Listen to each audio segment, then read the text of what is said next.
তো hello guys, তোমরা কেমন আছো? তো ভিডিওটা দেখে বুঝতে পারছো যে কোথাকার ব্লগ।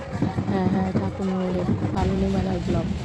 তো এটা হচ্ছে গেছিলাম আমরা নীল স্নানের দিন রাত 4টের সময়। আমার চোখ মুখ দেখেই বুঝতে পারছো যে আমার অবস্থা কীরকম খারাপ ছিল।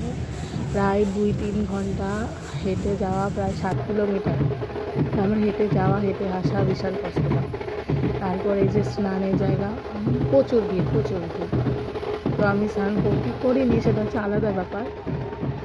আমি শুধু একটু মাথায় জল দিয়ে চলে এসেছি।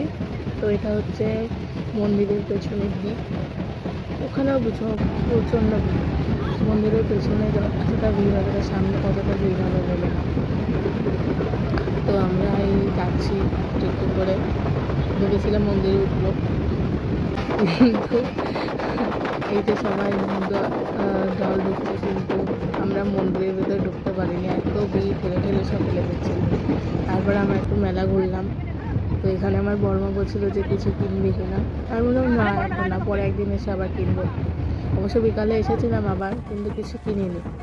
এই যে বিকালে একই রকম ভিড়, আবার সে মন্দির উঠতে পারিনি, জানা কথা।